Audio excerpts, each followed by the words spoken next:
Hello, my name is Rebecca, and I am going to talk about Michael Joseph Jackson.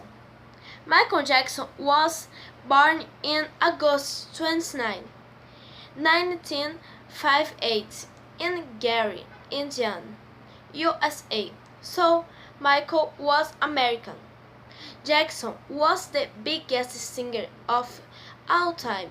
He sold incredibly 1.5 billion of records in all his career. He was called the King of Pop.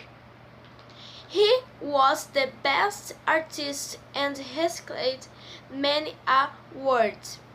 Jackson died Los Angeles in June 25, 2009. Bye!